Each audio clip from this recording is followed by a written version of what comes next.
Welcome to episode 4 of Learn or Lose XDefiant, where I'll give you quick, concise tips on every aspect of this game. Today's topic, the Echelon faction. So let's get to it. With access to invisibility and 2 forms of wall hacks, Echelon is without a doubt the most complained about class in this game, with DeadSec spider bots and phantom mag barriers probably not too far behind. Their kit is truly stacked. The passive alone has insane value. Now remember, low profile keeps you off the minimap, even when firing. Over on Call of Duty, this is equivalent to having the Ghost perk and a suppressor, which is why I highly recommend Echelon for anyone who primarily plays that stealth playstyle in COD and other games. If you're thinking of throwing a suppressor on your gun, you can just lock in Echelon instead, and then you've got another attachment for your gun. The Intel suit is one of the best faction abilities in the game. Every few seconds it'll show the player all nearby enemies, as well as red dots on the minimap. The enemies close enough to be detected by Echelon's intel suit will also be seen by the Echelon's teammates, meaning if the Echelon can get pushed up on the enemy, his teammates will get tons of information for free. So if you're running intel suit, make sure you're using it to spearhead those offensive pushes. I've said this in my SMG video guide, if you can, wait for the intel's UAV pulse before going in. If you're moving through the map faster than your intel suit can scan it, nearby players can easily slip through the UAV pulse. Another tip is, again, don't forget that anyone detected by your intel suit is also showing up on your minimap. Even though seeing players through walls is obviously incredibly strong, if you aren't looking behind you and you're not looking at your minimap, you could be missing players outside of your field of view. While not as OP as the intel suit, the Invis cloak is still so fun. Stealth players are eating with this thing, especially if you're a player who likes to flank and get into weird spots to annoy the enemy while they're trying to push the objective. In a lot of gunfights, that millisecond advantage it gives you can be the spark that leads to a big play for you and even your whole team. When you pair this with a one-shot weapon like a shotty or sniper, you'll have the enemy team living in perpetual fear.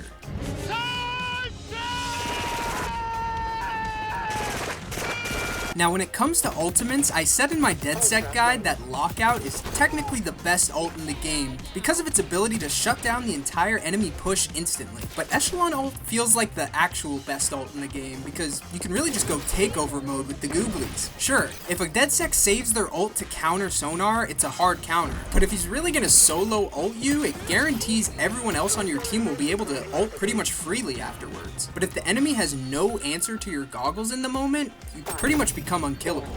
A major tip I'll give to googly nooblies is to make sure when you pop your goggles, the entire enemy team is coming from one direction. Your ult becomes a lot worse, especially on controller when you're spending most of your limited ult timer turning around instead of shooting.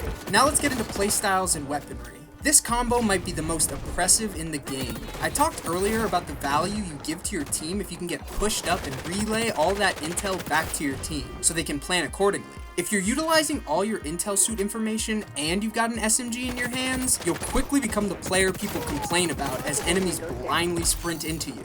Like I said, lurking with invis and a one-shot weapon like a shotty or a sniper turns you into a really annoying player on the map, where you're invisible 1 second and the enemy's dead the next. The one-shot weapons are particularly strong with taking advantage of this extra millisecond advantage you get, but feel free to use any gun here. The best way to counter Echelon's intel suit is actually not through abilities, but through switching your playstyle once you know you're detected. Playing arena FPS is all about using every bit of information you can to determine the best course of action.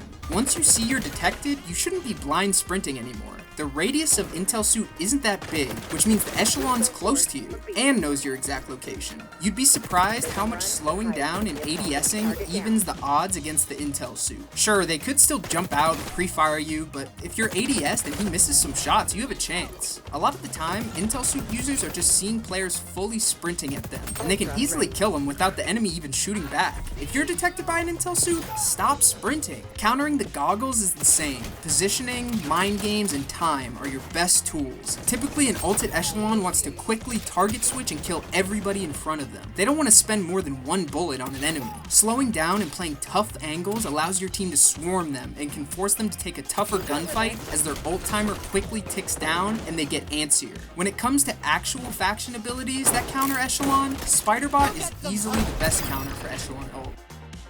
That's okay, take your time. Mainly because Spiderbot's the best counter for literally everything. Stopping the ulted Echelon from ADSing is all it takes to completely neuter this ult, but you have to be keeping track of the streaking Echelon so that you're nearby and have the Spiderbot ready to deploy. It's not as impossible as it sounds, especially because the ult has a huge visual indicator that'll tell you almost exactly where they're coming from with their googlies. EMP counters Intel Suit in two ways. Obviously, you disable their wall hacks after you hit them, but if they already saw you before that, then they already saw you. But hitting them with the EMP lets you know where they are too. He knew where you were, but now you know where he is. And even though they had literal wall hacks, you now have more recent info on his current location than he does yours. Bang!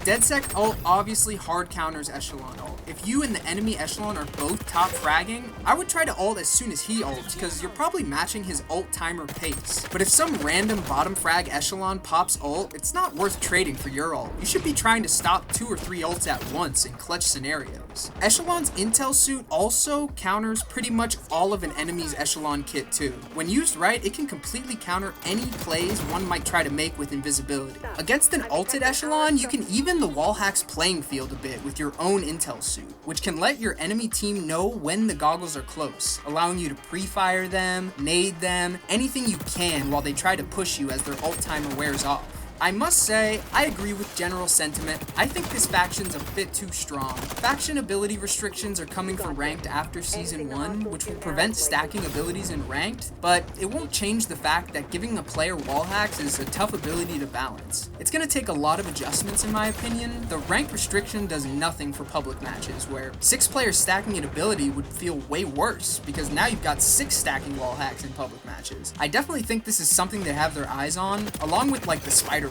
Even with hella balancing, it seems impossible to get these abilities in a state where people would find them acceptable. Just look at the finals. They've had pretty much the same exact ability in Season 1 with recon senses, but eventually they just gave up and shelved the ability indefinitely. But I've got faith in XDefiant. I'll let them cook. Thanks for watching episode 4 of Learn or Lose XDefiant. We're quickly approaching 300 subs, so thanks to all the new subscribers coming in, like the Reaper of Chess, who said, "Seems like a W guy." Well, the Reaper of Chess, you seem like a W mans. Thanks, bro. If you want a special shout out at the end of the next video, subscribe and drop your sub number in the comments. And check out my channel for other faction guides, weapon overviews, yap sessions, and more. I'm also streaming on Twitch starting around noon PST until 6 every day except Monday and Tuesday. The link's in the description. Come say what's up.